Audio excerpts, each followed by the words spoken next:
Middle east की राजनीति अब एक नए मोड़ पर आ गई है। 12 दिन की भीषण जंग ने वो कर दिखाया जिसकी किसी ने कल्पना भी नहीं की थी। ईरान अब पहले जैसा नहीं रहा। ये अब एक नई ताकत, एक नई रणनीति और नए इरादों के साथ सामने आया है। जिस देश को पश्चिमी दुनिया कभी चुनौती नहीं मानती थी, अब वही देश इजराइल और अमेरिका के लिए सबसे बड़ा सिरदर्द बन गया है। क्या वाकई ईरान बन चुका है नया सुपर पावर? और क्या आने वाले दिनों में इजराइल को भुगतनी पड़ेगी इसकी कीमत? न्यूज़ 18 के डिजिटल प्लेटफॉर्म पर आपका स्वागत है। मैं हूं प्रिया सिंह। क्या खामनेई की लड़ाके 12 दिन की जंग का बदला लेने वाले हैं? क्या ईरान अब इजराइल को सबक सिखाने वाला है? क्या तेहरान ने तबाही का नया अलार्म बजा दिया है? ये सवाल अतिशयोक्ति नहीं है, न ही ये सवाल हवा में उठ रहे हैं। इन सवालों के पीछे वो चिंगारी धीरे धीरे सुलग रही है जिसे ईरान के supreme leader Ayatollah Ali Khamenei हवा दे रहे हैं। इन सवालों के पीछे एक ऐसा बवंडर उठ रहा है जो किसी भी वक्त ईरान के दुश्मनों के लिए चुनौती बन सकता है, क्योंकि 12 दिनों की जंग ने ईरान को एक ऐसा सबक दिया है जो अब इजराइल को बहुत भारी पड़ने वाला है। यही वजह है कि पश्चिम एशिया में तनाव की लपटें तेज हो चुकी हैं।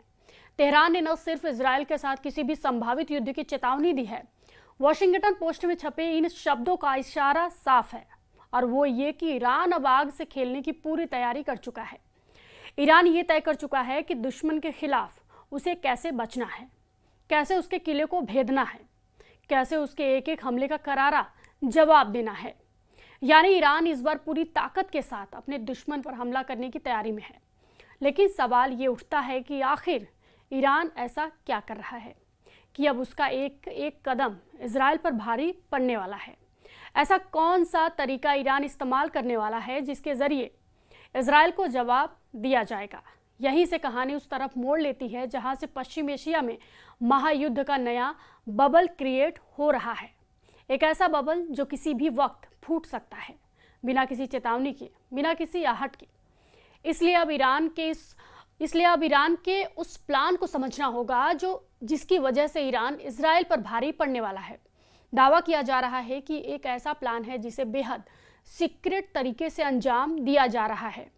इस प्लान को अंजाम तक पहुंचाने के लिए ऐसे तरीकों का इस्तेमाल किया जा रहा है ताकि इजराइल की खुफिया एजेंसी मोसाद को किसी भी एक्शन की भनक न लगे। लेकिन सबसे पहले समझते हैं उस मिलिट्री ड्रिल की कहानी जिसे ईरान ने 12 दिनों तक चली जंग के बाद पहली बार अंजाम दिया।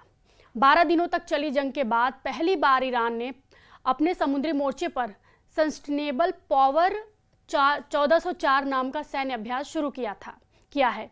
ये ड्रिल महज एक एक्सरसाइज नहीं बल्कि एक बड़े संदेश का हिस्सा है। फारस की खाड़ी से लेकर ओमान की खाड़ी और अरब सागर तक फैले इस युद्धाभ्यास में ईरान की नौसेना ने अपने सबसे घातक हथियारों का प्रदर्शन किया। ड्रिल में शामिल वॉरशिप्स ने लंबी दूरी की क्रूज मिसाइलें दागी, जिनका लक्ष्य सैकड़ों किलोमीटर दूर समुद्र में तैनात नकली दुश्मन जहाज थे। ईरानी नौसेना के प्रवक्ता का साफ कहना है, ये अभ्यास हमारी आत्मनिर्भरता और दुश्मन को हर हाल में जवाब देने की क्षमता को दिखाता है। इस ड्रिल के दौरान जो वीडियो सामने आ रहे हैं उसकी धमक पूरे पश्चिम एशिया में सुनाई दे रही है। ईरान के जंगी जहाज एक साथ क्रूज मिसाइलों की बौछार कर रहे हैं। ड्रोन दस्तों के जरिए आसमान में सुरक्षा कवच बना तैयार किया गया है। ये तस्वीरें न केवल इजराइल बल्कि अमेरिका और खाड़ी देशों के लिए भी सीधा संदेश है कि ईरान किसी भी संभावित युद्ध में समुद्र को अपनी ढाल और हथियार दोनों की तरह इस्तेमाल कर सकता है। इस अभ्यास का मकसद ये दिखाना है कि ईरान अब ओल्ड जनरेशन मिसाइलों पर निर्भर नहीं है। 12 दिनों की जंग में जिन मिसाइलों से इजराइल के बड़े शहरों को हिलाया गया था वो मिसाइलें दरअसल पुरानी थी, लेकिन अब ईरान के पास न्यू जनरेशन के मारक हथियार हैं। ईरानी रक्षा मंत्री अजीज नासिरजादेह ने समाचार एजेंसी इरना को दिए इंटरव्यू में कहा, 12 दिवसीय ईरान इजराइल युद्ध में इस्तेमाल की गई मिसाइलें कुछ साल पहले बनाई गई थी। आज हमने पहले की मिसाइलों की तुलना में कहीं ज़्यादा क्षमता वाली मिसाइलें बनाई हैं। ये मिसाइलें हमारे पास है। ऐसे में अगर जायोनी दुश्मन फिर से इस साहसिक कार्य पर निकलता है तो हम निसंदेह उनका इस्तेमाल करेंगे। खास बात यह है कि ईरान की इस ड्रिल में एक और चीज़ देखने को मिली है, और वो ये कि तेहरान ने एंटी शिप बैलिस्टिक मिसाइल का भी परीक्षण किया। यानी अगर इजराइल या अमेरिका का कोई युद्धपोत फारस की खाड़ी या अरब सागर में घुसता है तो वो मिनटों में निशाने पर आ सकता है। यही वजह है कि इस अभ्यास को लेकर अमेरिकी नौसेना के बीच बेचैनी साफ देखी जा रही है। इस ड्रिल का सबसे बड़ा संदेश यही है, ईरान अब रिएक्टिव पावर नहीं बल्कि प्रोएक्टिव स्ट्राइक फोर्स बनने की तैयारी कर चुका है। अब वो इंतजार नहीं करेगा कि दुश्मन पहले हमला करे, बल्कि हालात बने तो खुद ईरान पहले वार करने में हिचकेगा बिल्कुल भी नहीं। और इसी सोच के तहत ईरान की नौसेना ने 12 दिनों तक चली जंग के बाद अपना पहला बड़ा एक्शन मोर्चा खोला है। तेहरान का दावा है ये अभ्यास दिखाता है कि इजराइल को अगर फिर युद्ध की आग में झोंका गया तो इस बार जवाब पहले से कहीं ज्यादा घातक और तेज होगा। यही वो संकेत है जिसकी वजह से पश्चिम एशिया एक बार फिर विस्फोटक मोड़ पर खड़ा है। और यही वजह है कि इस मिलिट्री ड्रिल को पूरी दुनिया वॉर वार्निंग के रूप में देख रही है। बड़ी बात यह भी है कि इस बार ईरान विश्व बिरादरी के सामने इजराइल के मंसूबों का खुलकर जिक्र कर रहा है। वो मंसूबे जिनमें बेन्यामिन नेतन्याहू की तरफ से ग्रेटर इजराइल जैसे शब्दों का जिक्र किया गया है, यानी ईरान की तरफ से खुलकर इजराइल की विस्तारवादी नीति को दुनिया के कई देशों के लिए घातक बताया जा रहा है। और ये कहा जा रहा है कि इजराइल पश्चिम एशिया को एक अंतहीन युद्ध की आग में झोंकना चाहता है। और अब लौटते हैं ईरान के उस सीक्रेट वेपन और प्लान पर जो ईरान की नई ताकत बन गया है। दावा किया जा रहा है कि इजराइल से मुकाबला करने के लिए ईरान ने एक ऐसा सीक्रेट प्लान तैयार किया है जिसकी बेहद कम जानकारी बाहर आई है, लेकिन इसके संकेत हाल के दिनों में बार बार मिल रहे हैं। पश्चिम एशिया में तनाव की बढ़ती आंच इसी प्लान से जुड़ी है। 12 दिनों तक चली जंग के बाद ईरान ने महसूस किया कि केवल रक्षात्मक रणनीति से अब इजराइल को जवाब नहीं दिया जा सकता। इसलिए तेहरान ने ऑफेंसिव डिफेंस यानी आक्रामक सुरक्षा की नई रणनीति पर काम शुरू किया है। यह सीक्रेट प्लान दरअसल आने वाले दिनों में पूरे क्षेत्र की तस्वीर बदल सकता है। इस सीक्रेट प्लान का सबसे अहम पहलू है मिसाइल नेटवर्क। दावा किया जा रहा है कि ईरान ने जमीन के नीचे गुप्त सुरंगों और बंकरों में दर्जनों मिसाइल ठिकाने बनाए हैं। इन्हें अंडरग्राउंड मिसाइल सिटीज कहा जा रहा है। इन ठिकानों से एक साथ सैकड़ों मिसाइलें दागी जा सकती हैं। इनमें से कई मिसाइलें सटीक निशाना साधने वाली प्रिसिजन गाइडेड तकनीक से लैस हैं, यानी अगर युद्ध हुआ तो तेल अवीव से लेकर हाइफा तक अहम ठिकाने मिनटों में निशाने पर आ सकते हैं। ईरान के इस सीक्रेट प्लान का दूसरा पहलू है ड्रोन वॉरफेयर। रिपोर्ट्स के मुताबिक ईरान ने पिछले कुछ महीनों में अपनी ड्रोन तकनीक को बहुत तेजी से अपग्रेड किया है।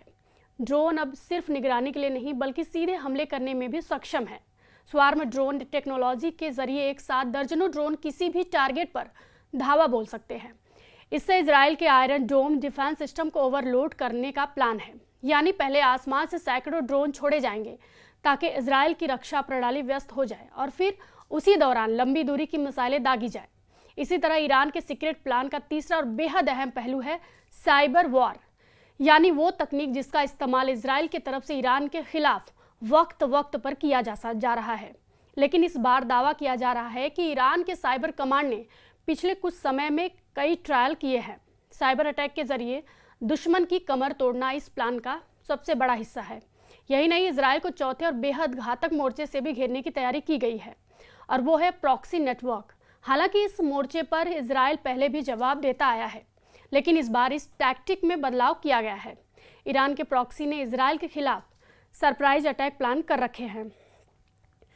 पांचवा और सबसे गुप्त हिस्सा है, हालांकि ईरान खुले तौर पर परमाणु हथियार होने से इनकार करता है, लेकिन अमेरिकी और इजरायली खुफिया एजेंसियों का मानना है कि तेहरान ने अपने परमाणु कार्यक्रम को गुप्त रूप से आगे बढ़ाया है। सीक्रेट प्लान का मकसद यही है कि इजराइल को ये महसूस कराया जाए कि अगर उसने आगे बढ़कर हमला किया तो हालात परमाणु संघर्ष तक पहुंच सकते हैं। यानी कुल मिलाकर ये प्लान एक मल्टी लेयर्ड स्ट्रैटेजी है। मिसाइलें, ड्रोन, साइबर हमले, प्रॉक्सी नेटवर्क और न्यूक्लियर प्रेशर, ये पांचों चीजें मिलकर इजराइल को चौतरफा घेरने की रणनीति है। यही वजह है कि तेहरान के इस गुप्त प्लान को पूरे पश्चिम एशिया के लिए एक बड़ा खतरा माना जा रहा है।